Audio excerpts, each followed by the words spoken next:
हर हर महादेव शंभो. महाशिवरात्री निमित्ताने जर समजा तुम्ही शिवलीलामृत या दिव्य ग्रंथाचं पारायण करायचा विचार करत असतील, तर ते 3 दिवसाचं कसं करावं, त्याचबरोबर 1 दिवसाचं पारायण कसं करावं, त्याचे नियम काय आहेत, अतिशय साध्या सोप्या पद्धतीने आपण कशी सेवा करू शकतो, त्याचबरोबर शिवलीलामृत या दिव्य ग्रंथाचं पारायण करताना कोणत्या गोष्टींची काळजी घ्यायची आहे, ही माहिती आपण ह्या व्हिडिओमध्ये घेणार आहोत. पारायण कसं करावं, पूजेची मांडणी करावी का, उद्यापन कसं करावं, संकल्प कसा करावा, सर्व प्रश्नांची उत्तरं तुम्हाला ह्या व्हिडिओमध्ये मिळणार आहेत. म्हणून व्हिडिओ पूर्ण पहा आणि माहिती आवडली तर लाईक करायला विसरू नका. शिवलीलामृत या दिव्य ग्रंथाचं 7 दिवसाचं पारायण कसं करावं, 3 दिवसाचं कसं करावं आणि 1 दिवसाचंही आपण करू शकतो. ते कोणत्या पद्धतीने, तर पहा, महाशिवरात्रीच्या अगोदर 7 दिवस अगोदर तुम्ही पारायणाला सुरुवात करू शकता. तेव्हा 7 दिवसाचं असतं. जर समजा काही कारणास्तव जर तुम्ही 7 दिवसाचं पारायण सुरू झालं नसेल काही कारणास्तव, तर अशा वेळेला तुम्ही महाशिवरात्रीच्या दिवसापासूनही 7 दिवस पारायण करू शकतात. त्यानंतर जर समजा तुम्हाला 3 दिवसाचं पारायण करायचं असेल, महाशिवरात्रीच्या अगोदर 3 दिवसाचं पारायण करण्याची इच्छा असेल, तर महाशिवरात्रीला 3रा दिवस येईल अशा पद्धतीने तुम्ही पारायण सुरू करू शकतात. त्यानंतर जर 3 दिवसाचंही शक्य नसेल, तर तुम्ही फक्त महाशिवरात्रीच्या दिवशी 1 दिवसीय पारायण करू शकतात. 7 दिवसाचं असेल तर शिवलीलामृत या ग्रंथात एकूण 15 अध्याय आहेत, तर त्यांचं आपण विभाजन करून आपल्या सोयीप्रमाणे 7 दिवसात हे पारायण करायचं. जर समजा 3 दिवसाचं करणार असतील तर रोजचे 5 याप्रमाणे 3 दिवसात 15 अध्याय पूर्ण वाचले तर एक पारायण तुमचं पूर्ण होईल. त्यानंतर जर 1 दिवसात करणार असतील, फक्त महाशिवरात्रीच्या दिवशी दिवसभर आणि रात्री पारायण वाचणार असतील, तर अशा वेळेला तुम्ही संपूर्ण 15 अध्याय एकाच वेळी बसून सर्व अध्याय पठण करायचे आहेत. जेव्हा तुम्ही 3 दिवसाचं पारायण करतात, रोजचे अध्याय पठण करायचे. त्यानंतर तुम्ही देवांना नैवेद्य दाखवायचा, जो काही नैवेद्य असेल, खडीसाखरेचा असेल, जो काही तुम्ही बनवलेला असेल, फळ असेल तरीही चालू शकतं. आरती करायची आणि मग ग्रंथाला, भगवंताला नमस्कार करून, आसनाला नमस्कार करून उठायचं आहे. तर अशा पद्धतीने 7 दिवसाचं 3 दिवसाचं असेल अशा पद्धतीने करायचं आहे. आणि जेव्हा तुम्ही 1 दिवसाचं पारायण करणार असतील, तर यासाठी जवळपास 6 ते 7 तास किंवा 8 ताससुद्धा लागतात. आपल्या वाचण्याचा जो काही तुमचा स्पीड आहे त्याच्यावर ते अवलंबून आहे. वाचण्याची पद्धत प्रत्येकाची वेगळी असते, त्यानुसार तुम्हाला वेळ लागू शकतो. तर महाशिवरात्रीच्या 3 दिवस अगोदर पारायणाला सुरुवात केली तर 5-5-5 या पद्धतीने पठण करायचे आहेत. पारायण केव्हा वाचावं, तर प्रत्येक दिवसाचे अध्याय तुम्ही ब्रह्ममुहूर्तामध्ये वाचले तर अतिउत्तम.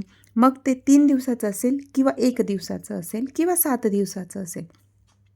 जर ब्रह्ममुहूर्तामध्ये उठून म्हणजे पहाटे जर शक्य नसेल, तर तुम्ही ते दिवसभरात केव्हाही पठण करू शकतात.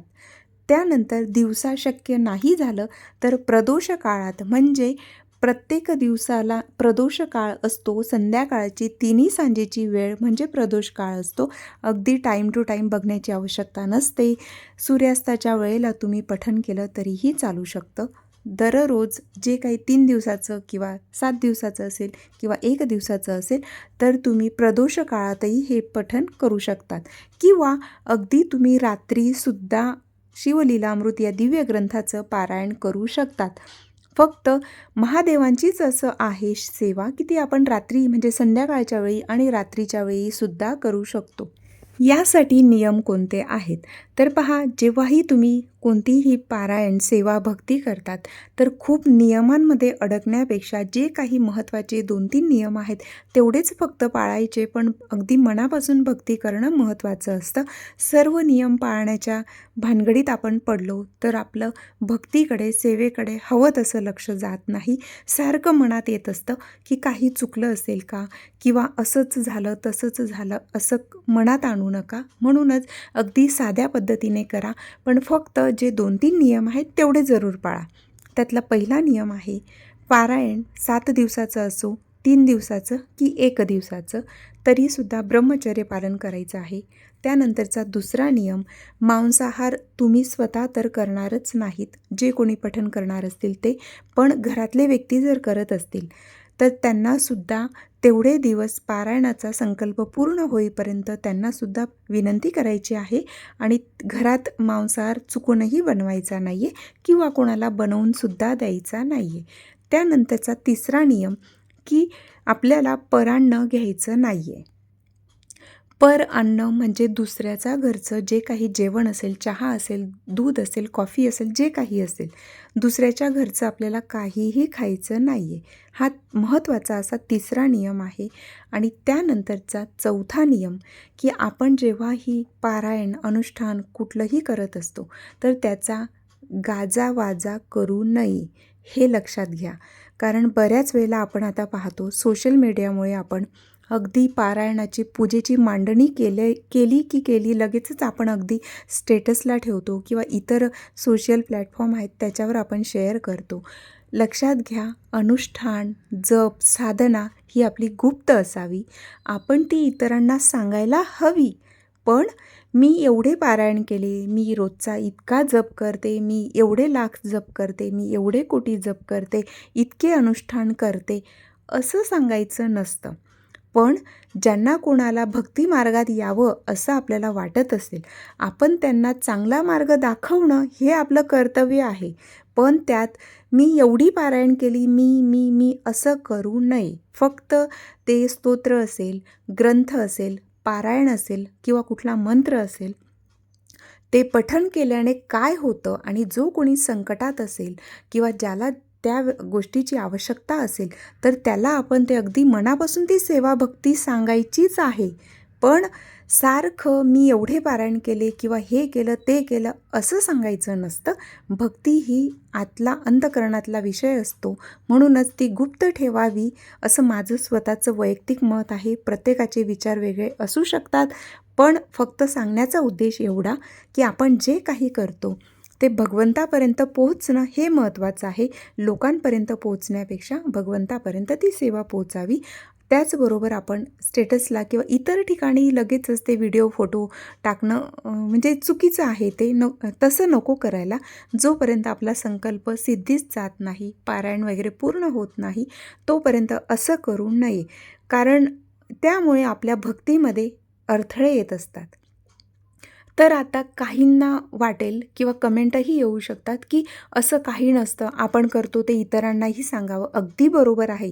मी सुद्धा त्याच मताची आहे. आपण जे काही करतो ते इतरांनासुद्धा सांगायलाच हवं. सांगितलं नाही तर त्या गोष्टीचं, त्या अध्यायाचं किंवा त्या पारायणाचं, अनुष्ठानाचं महत्त्व लोकांपर्यंत कसं पोहोचेल?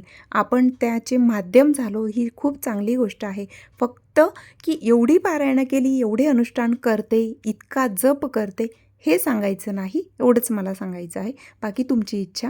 त्यानंतर की जेव्हा आपण हे पारायण करतो तर पारायण करत असताना आपण लाल, पिवळ्या किंवा इतर कुठल्याही रंगाचं वस्त्र परिधान केलं तरीही चालू शकतं. फक्त काळ्या रंगाचं आणि निळ्या रंगाचं वस्त्र परिधान करू नये. त्याचबरोबर कोणतीही सेवा, उपासना करताना केस मोकळे ठेवायचे नाहीत.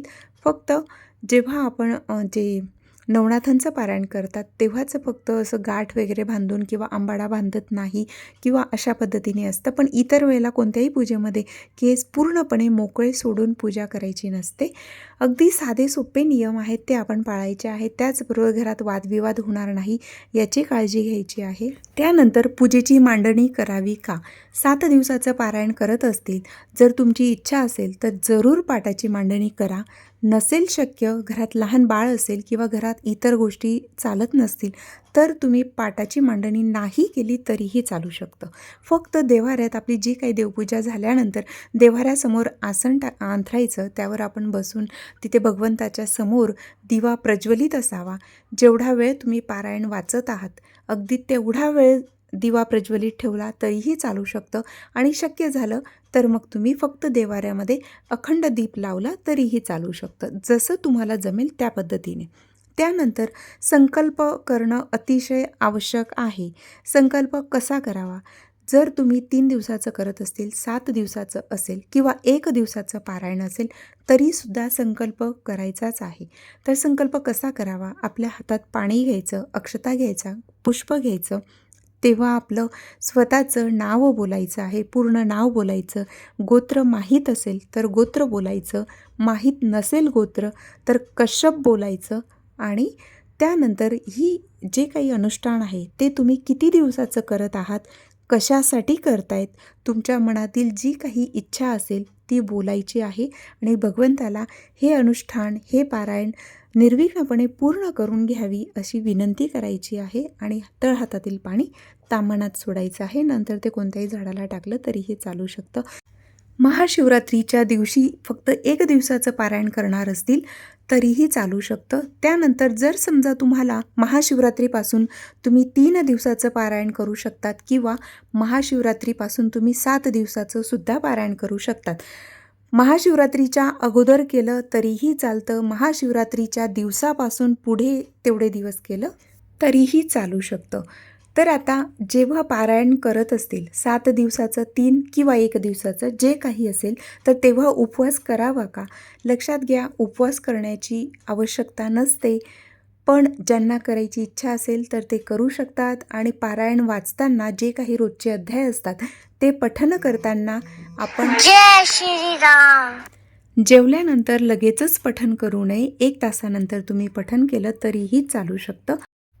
रोजचे अध्याय वाचून झाल्यानंतर नैवेद्य अर्पण करायचा आहे, आरती करायची आहे आणि जे काही तुम्ही स्वयंपाक बनवलेला असेल, कांदा लसूण नसलेला स्वयंपाक बनवायचा, त्याचा नैवेद्य अर्पण करायचा.